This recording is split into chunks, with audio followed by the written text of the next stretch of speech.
राम राम कोडेस। आज के leet code contest का चौथा सवाल, ठीक है। तो यहाँ पर क्या है कि आपको एक बाइनरी ट्री दिया हुआ है और उस बाइनरी ट्री में आपको एक क्या करना है, क्वेरी करना है। क्वेरी का पूरा एरे दिया हुआ है कि मतलब आपको बहुत सारे क्वेरीज करना है।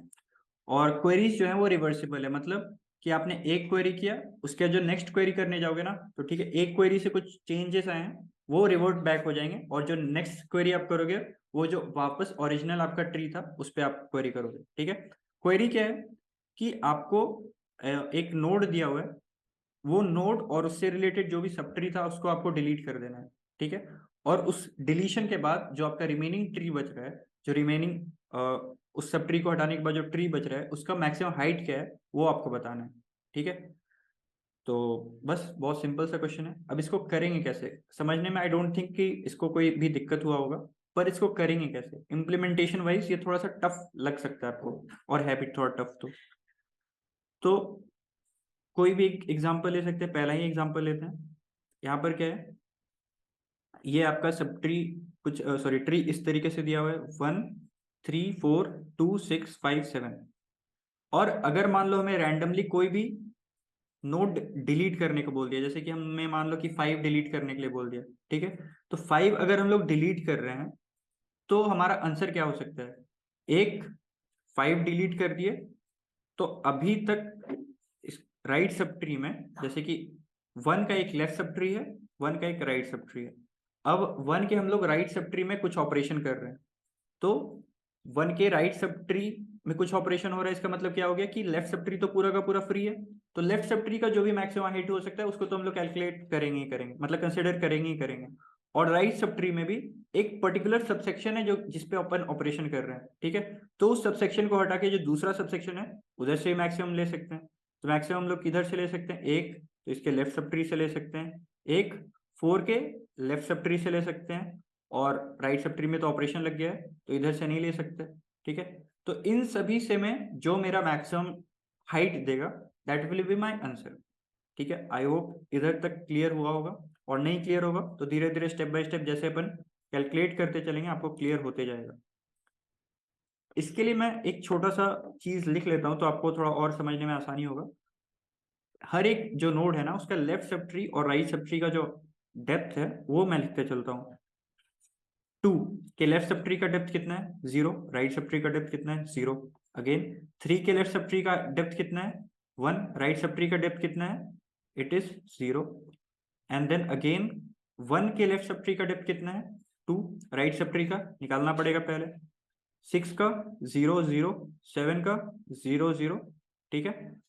देन 5 का 0 एंड 1, एंड 4 का यहाँ पर से 1 एंड 2, और इसी तरीके से 1 का लेफ्ट में आ चुका है 2, और राइट में क्या आ जाएगा, 3, ठीक है। अब हमें क्या करना है, कोई भी एक नोड को डिलीट करना है। जैसे कि मान लो यहाँ पर सिर्फ और सिर्फ 4 ही क्वेरी दिया हुआ है, हम लोग सारे नोड को डिलीट करके देखेंगे कि क्या अपना आंसर आ रहा है। अब जैसे कि मान लेते हैं सबसे पहले मेरा ये जो ट्री है, ये पूरा का पूरा ट्री एक बार ड्रॉ कर लेते हैं, 4 6 5 7। अगर मान लो मुझे 4 वाला सब ट्री पूरा का पूरा रिमूव करने के लिए बोल दिया, तो भी मेरा लेफ्ट सब ट्री तो पूरा का पूरा बच रहा है। तो मैं क्या करूंगा कि 1 के 1 जो रूट है मेरा, और एक चीज क्वेश्चन में अगेन आपको दिया हुआ कि रूट आपको कभी भी डिलीट करने को नहीं बोला जाएगा। 1 का जो भी लेफ्ट सब ट्री का मैक्सिमम डेप्थ है वो अपन रिटर्न करा देंगे, क्योंकि राइट सब ट्री तो कुछ बच ही नहीं रहा, तो कुछ ऑपरेशन कर ही नहीं सकते। लेफ्ट सब ट्री में कुछ अल्टर अल्टर कर ही नहीं रहा है, तो लेफ्ट सब ट्री का जो मैक्सिमम हाइट होगा that will be the answer, ठीक है। तो अगर 4 को डिलीट कर रहे हैं हम लोग तो उसके लेफ्ट सब पार्ट का जो भी आंसर है that will be our answer, ठीक है। तो लेफ्ट सब पार्ट का क्या आंसर है, 2, ठीक है। अब मान लो 4 को नहीं, हम लोग डिलीट कर रहे हैं 6 को, ठीक है। 6 को डिलीट कर रहे हैं तो इसका मतलब क्या हो गया कि 1, ठीक है, 1 जो मेरा रूट नोड था 1 से जो लेफ्ट सब ट्री है वो तो अभी भी अनअफेक्टेड है। लेफ्ट सब ट्री में अभी तक हमने कुछ भी ऑपरेशन नहीं किया है, राइट सब ट्री में हमने ऑपरेशन किया है, और उसमें भी पूरे सब ट्री में ऑपरेशन नहीं किया, एक पर्टिकुलर सेक्शन में किया है, ठीक है। तो इसमें क्या हो गया कि मैं चेक करूंगा ये लेफ्ट सब ट्री से जो भी मैक्सिमम डेप्थ आ रहा है, ठीक है, मैक्सिमम डेप्थ क्या आ रहा है लेफ्ट सब ट्री से। अगर मैं 5 को 6 को डिलीट कर रहा हूँ तो लेफ्ट सब ट्री तो पूरा का पूरा कंट्रीब्यूट कर सकता है, और राइट सब ट्री में भी ये 4 का लेफ्ट सबसेक्शन नहीं पार्टिसिपेट कर सकता है, क्योंकि मैंने लेफ्ट वाले को डिलीट कर दिया है।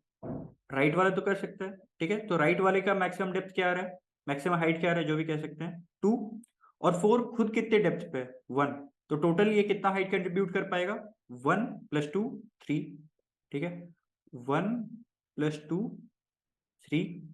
अब इन दोनों में से जो भी मैक्सिमम होगा लेफ्ट सब ट्री या फिर इस सबसेक्शन को हटाने के बाद जो दूसरा रिमेनिंग सबसेक्शन है उसका जो मैक्सिमम हाइट होगा that will be our answer. तो यहाँ पर क्या आंसर हो जाएगा अपना 3।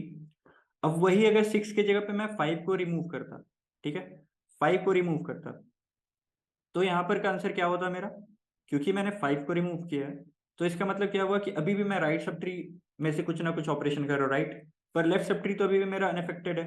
तो एक तो ये एक कैंडिडेट बन रहा है, और दूसरा कैंडिडेट क्या बन रहा है, दूसरा कैंडिडेट बन रहा है 4 का लेफ्ट सब ट्री, क्योंकि 4 का राइट सब ट्री मैंने डिलीट किया है, at the same time left sub tree को तो मैंने कुछ किया ही नहीं, तो लेफ्ट सब ट्री तो एज इट इज कंट्रीब्यूट कर सकता है। तो लेफ्ट सब ट्री से मैक्सिमम कितना हाइट आ सकता है, आ सकता है 1, और 4 खुद कितने डेप्थ पे है 1, तो टोटल कितना कंट्रीब्यूशन हो जाएगा 1 + 1 2, और इन दोनों में मैक्सिमम क्या है 2, ठीक है। इसी तरीके से आगे बढ़ेंगे, 7 को अगर हमने डिलीट किया, अगर हमने 7 को डिलीट किया, ठीक है, तो अगेन लेफ्ट सब ट्री पूरा का पूरा कंट्रीब्यूट कर सकता है, और 5, ठीक है 5 का जो भी ऊपर से चलते हैं, ठीक है 4 का भी लेफ्ट सब ट्री पूरा का पूरा कंट्रीब्यूट कर सकता है, 5 का भी लेफ्ट सब ट्री पूरा का पूरा कंट्रीब्यूट कर सकता है, राइट सब ट्री नहीं कंट्रीब्यूट कर सकता, ठीक है। तो हम लोग क्या करेंगे, इन सभी का जो प्री प्रोसेस्ड वैल्यू है उन सबको हम लोग एनालाइज करके जो भी मैक्सिमम होगा that will be our answer. तो 7 से अगर हम लोग डिलीट करते हैं नोड को, सारे सब ट्री को पूरे, तो एक तो ये आएगा 1 का लेफ्ट सब ट्री से कितना मैक्सिमम डेप्थ आ सकता था, हाइट आ सकता था, दैट इज 2, ठीक है। 4 के लेफ्ट सब ट्री से मैक्सिमम कितना डेप्थ आ सकता था, that is again 2। Then again 5 के मैक्सिमम लेफ्ट से मैक्सिमम कितना डेप्थ आ सकता था, दैट इज इक्वल टू 0, पर 5 क्योंकि खुद 2 डेप्थ पे है तो टोटल आंसर आ जाएगा 2, ठीक है। और राइट को तो हमें डिलीट ही कर रहे हैं, और डिलीट करने के बाद भी अगेन क्योंकि ये खुद 5 2 के डेप्थ पे है तो इतना तो कंट्रीब्यूशन कर ही देगा ये, ठीक है। तो इन सभी में से जो भी मैक्सिमम होगा वो मेरा आंसर होगा आफ्टर रिमूविंग 7, ठीक है। तो हर एक नोड को जब हम डिलीट कर रहे हैं तो इतने सारे हमारे डिसीजन बढ़ते जा रहे हैं, पर एक पर्टिकुलर पॉइंट पे, हर एक पर्टिकुलर पॉइंट पे हमने जो बाकी के रिमेनिंग नोड्स हैं उनको तो हमने कंसिडर किया है, तो अगर हम लोग उसको प्री कंप्यूट करके स्टोर करके रख लें, ठीक है, तो हमारा ये जो हर बार क्वेश्चन पूछना है वो थोड़ा सा आसान हो जाएगा, ठीक है। तो इसी चीज को हम लोग इस्तेमाल करके जो भी अपना क्वेरीज है उसको ऑर्डर ऑफ 1 में करने की कोशिश करेंगे। अब इसी तरीके से लेफ्ट सब ट्री के लिए भी अगर हम लोग कैलकुलेट करें, आई होप कि आप इसको खुद से एक बार ड्राई रन करोगे, क्योंकि ये चीज समझने में थोड़ा टफ हो सकता है। ड्राई रन करोगे आराम से क्लियर होगा, ठीक है। अब इसी तरीके से अगर मान लो मैं 3 को रिमूव कर रहा हूँ, ठीक है 3 को रिमूव कर रहा हूँ मतलब लेफ्ट सब ट्री को रिमूव कर रहा हूँ, राइट सब ट्री तो अभी भी एज इट इज है, तो राइट सब ट्री से मैक्सिमम डेप्थ क्या आ सकता है 3, तो यहाँ से आंसर आ जाएगा 3। अब आगे बढ़ के अगर मैं 2 को रिमूव करता हूँ तो राइट सब ट्री तो पूरा का पूरा कंट्रीब्यूट कर ही सकता है 3, वो तो पहले से है। अब लेफ्ट सब ट्री में भी ये 2 वाला सबसेक्शन मैंने डिलीट किया, तो लेफ्ट वाला सब ट्री तो भी कंट्रीब्यूट कर सकता है, वो बात अलग है कि वो है नहीं, पर कंट्रीब्यूट तो कर सकता है। तो यहाँ पर से 0 कंट्रीब्यूशन आएगा, और 3 कितने खुद डेप्थ पे 1 डेप्थ पे, तो टोटल क्या आ जाएगा 1, और इन दोनों में से जो भी मैक्सिमम होगा that will be our answer, तो मैक्सिमम आंसर आएगा 3, ठीक है।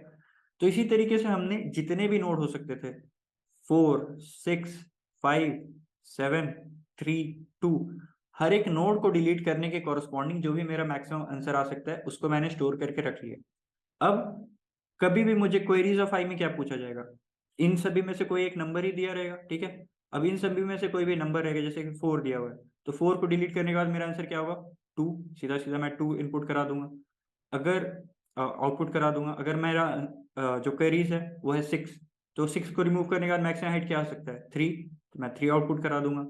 5, तो 5 को रिमूव करने के बाद क्या आंसर आ सकता है 2, 2 आउटपुट करा दूंगा। तो दैट्स इट। मुझे उम्मीद है आपको ये समझ में आ गया होगा। अगर इस तरीके से इम्प्लीमेंटेशन वाले क्वेश्चन में आपको दिक्कत होती है, जो टफ क्वेश्चंस आते हैं लीड कोड के, कोड फोर्सेस के, कोड शेफ के, अगर इसमें आपको दिक्कत आती है तो we are announcing a very grand series जो कि अभी थोड़े दिन में आने वाला है। उसका टीजर हमने एक लॉन्च किया, अगर आपने नहीं देखा तो आप देख सकते हैं। और फर्दर एक अनाउंसमेंट वीडियो भी आने वाली है, जिसके लिए आपको स्टे ट्यून करना पड़ेगा। और क्या कह सकते हैं कि थोड़ा सब्सक्राइब वगैरह आप कर सकते हैं, नोटिफिकेशन ऑन रख सकते हैं, ताकि आपसे वो मिस ना हो नोटिफिकेशन। अब मैंने कोड इसको किस तरीके से किया है वो मैं आपको दिखाता हूँ, ठीक है। तो सबसे पहले तो मैंने क्या कैलकुलेट कर लिया कि हर एक जो भी नोड है उसके लेफ्ट सब ट्री और उसके राइट सब ट्री का मैंने हाइट स्टोर करके रख लिया, ठीक है। ये हाइट फंक्शन है। यहाँ पर मैंने क्या किया है कि अगर रूट जीरो है मतलब नल है तो रिटर्न जीरो। अदरवाइज मैंने क्या किया, उसके लेफ्ट में करंट जो नोड है उसका लेफ्ट सब ट्री का जो मैक्सिमम हाइट है उसको स्टोर कर लिया। और आर एक करके मैप है मैंने, उसमें राइट सब ट्री का जो मैक्सिमम हाइट है उसको मैंने स्टोर कर लिया। और फिर यहाँ से रिटर्न किया maximum of left of height, left height right height जो भी हो सकता है प्लस वन, ठीक है। अगेन ये हो गया, मैंने हाइट फंक्शन का काम क्या किया। हाइट फंक्शन से मैंने क्या किया अगेन कि कोई भी एक नोड है, ठीक है, उस नोड के लेफ्ट सब ट्री को अगर मैं हटा दूं, ठीक है, तो कितना मैक्सिमम हाइट आ सकता है वो आर में स्टोर कर लिया। और अगर राइट सब ट्री को हटा दूं तो लेफ्ट सब ट्री का जो मैक्सिमम हाइट आ सकता है उसको लेफ्ट में मैंने स्टोर कर लिया। अब मैं किस तरीके से क्वेश्चन को अप्रोच किया था, हमने किस तरीके से क्वेश्चन को अप्रोच किया था एक बार देखते हैं। एक ड्रॉ करके रख लेता हूँ, 1 3 4 2 6 5 7, ठीक है। ये अपना एग्जाम्पल वाला ट्री है। अब यहाँ पर मैंने क्या किया कि मैंने सबसे पहले अज्यूम कर लिया कि मैंने लेफ्ट सब ट्री वाले को पूरा का पूरा हटा दिया। लेफ्ट सब ट्री वाला जो मेन था 3 उसको मैंने हटा दिया। तो अगर मैंने 3 को पूरा का पूरा हटा दिया तो मैक्सिमम हाइट क्या आ सकता है, इसका 1 का जो भी राइट सब ट्री है उसका जो मैक्सिमम हाइट है वो आ सकता है। और डेप्थ क्या है, डेप्थ है इसका 1, ठीक है। 4 जो है वो 1 डेप्थ पे, राइट, तो यहाँ पर से 1 पास कर देंगे। और अगर राइट सब ट्री को पूरा का पूरा रिमूव कर दिया, मतलब 4 को पूरा का पूरा रिमूव कर दिया, तो लेफ्ट सब ट्री का जो मैक्सिमम हाइट आ सकता है वो अपना आंसर होगा। और ये 3 वाला जो है वो कितने डेप्थ पे है, ये है 1 डेप्थ पे। ये डेप्थ वाला हमें क्यों जरूरत पड़ेगा ये आपको थोड़ी देर पहले जो हमने एग्जांपल डिस्कस किया उससे क्लियर हुआ होगा। और आगे जब हम कोड डिस्कस करेंगे तो उससे और अच्छे से क्लियर हो जाएगा। अब एक तो ये बेस कंडीशन हो गया कि नॉट इक्वल टू रूट, तो रिटर्न।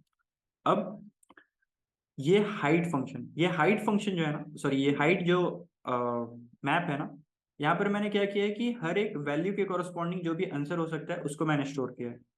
तो रूट वैल्यू के कॉरस्पॉन्डिंग अभी तक का जो मैक्सिमम हाइट पॉसिबल है, मतलब इस वैल्यू को मैंने अगर रिमूव कर दिया, ठीक है, रूट ऑफ लेफ्ट, ठीक है, रूट ऑफ लेफ्ट को मैंने पास किया है, तो मतलब क्या हो गया, लेफ्ट सब ट्री को मैंने डिलीट कर दिया, ठीक है।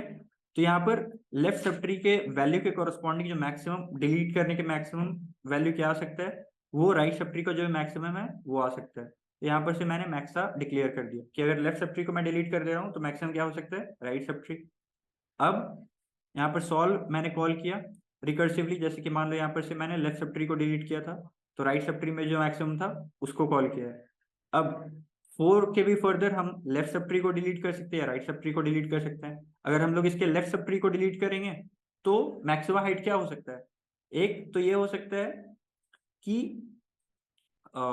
लेफ्ट वाले को तो हम पूरा का पूरा डिलीट कर चुके हैं, अब राइट वाले को हम लोग डिलीट कर रहे हैं, तो एक हो सकता है कि अभी तक का जो मैक्सिमम था, ठीक है, वो हो सकता है। या फिर करंट नोड का डेप्थ प्लस इसके राइट सब ट्री का मैक्सिमम हाइट, ठीक है।